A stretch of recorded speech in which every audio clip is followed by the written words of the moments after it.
Now we'll take the question answers. Please most welcome.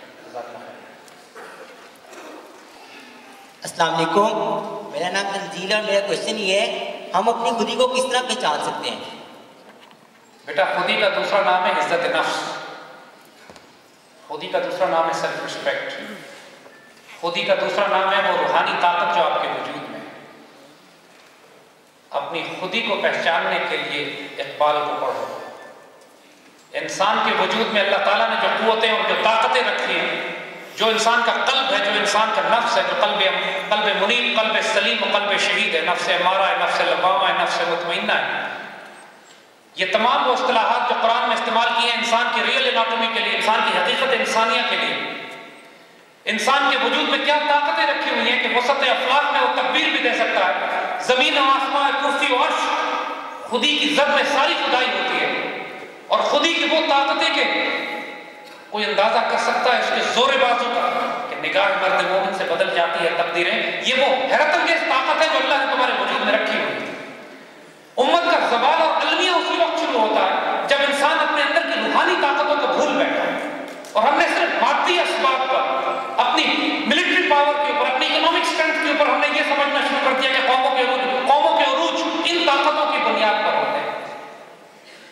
جب مسلمانوں نے رومن اور پرشین امپائرز کو ایک ساتھ تباہ و برباد کیا اور کیپٹو کیا اور بعد اسلامی تہذیب اور سویلائزیشن قائم کی، اس وقت مسلمانوں کے پاس سوائے اپنی خودی کی، سیلف ریسپیکٹ کے، اپنی عزت کے، اپنی آنر کے، اپنی غیرت کے اور کوئی طاقت نہیں تھی، کوئی ملٹری پاور نہیں تھی، کوئی اکنامک پاور نہیں تھی، لیکن ہم دنیا پر حکومت کرتے تھے۔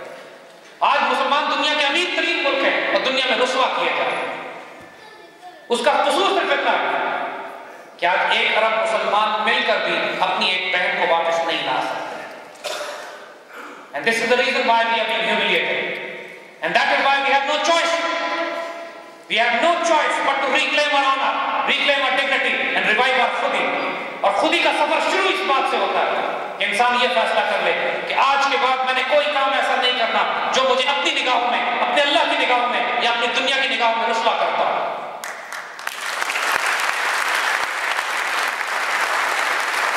جو چیز آپ کو ذلیل کرتی ہے، چاہے کسی کی گالی ہو، چاہے حرام مال ہو، چاہے حرام کام ہو، چاہے حرام رزق ہو، چاہے ناپاک خیالات ہو، ہر وہ چیز جو آپ کو ذلیل کرتی ہے اس سے بچنے کی کوشش کرو۔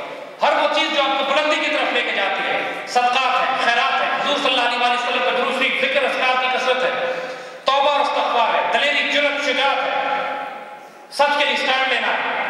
ہزار خوف ہو لیکن زباں ہو دل کی رفیق، ہزار خوف ہو لیکن زباں ہو دل کی رفیق، ازل سے رہا ہے یہ قلندروں کا طریق۔ اپنے بزرگوں کے واقعات پڑھو، what created honor, what created courage۔ امام مالک 3 دن کے بھوکے ہوا کرتے تھے، اس کے باوجود کسی کو پتہ نہیں چلتا تھا کہ امام مالک بھوکے، مسجد نبوی میں جا کے کھانا کھلایا کرتے تھے، مسجد نبوی میں جا کے درس دیا کرتے تھے حدیث کا۔ سلطان صلاح الدین ایوبی، فاتح مصر و شام، بیت المقدس شریف، آپ کے ہاتھوں اللہ نے فتح کرایا، پوری دنیا میں آپ کا دشمنوں میں خوف اور مسلمانوں میں آپ کا رعب اور ادب تھا۔ لیکن جب انتقال کیا تو کفن کے لیے پیسے نہیں تھے، دوستوں نے چندہ کر کے سلطان و مصر و شام کا کفن پیدا کیا، اس لیے کہ جو مال تھا تقسیم کر دیا اللہ کے راہ۔ خودی اس سے بڑھتی ہے بیٹا، عزت اور غیرت سے، جرأت اور دلیری سے، بے شرمی، بغیرتی، بے حیائی کے تمام کام خودی کو مار دیتے ہیں۔ جرأت، دلیری، شجاعت اور غیرت، چاہے اس میں جو مرضی نقصان اٹھانا پڑے، برتر از اندیشہ ہے سودوں ضیاء ہے زندگی۔ زندگی کی حقیقت پروفٹ اینڈ لاس کی کیلکولیشن سے بہت زیادہ ہوتی ہے کبھی جان، کبھی زندہ رہنا پڑتا ہے، کبھی تسلیم میں جان زندگی، کہیں جان قربان کرنی پڑتی ہے۔ live with dignity, die with honor, that's خودی۔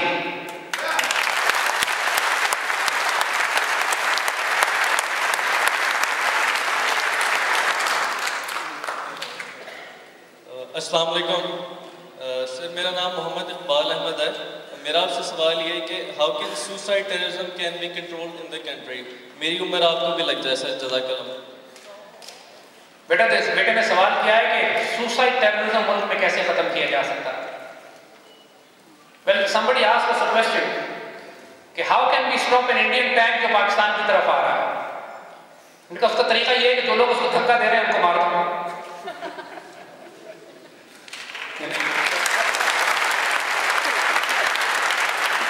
The point is, the concept of suicide bombing in Pakistan is coming from India. Every suicide bomber in Pakistan is driven by an ideology which is supported and financed by the Indians from Afghanistan.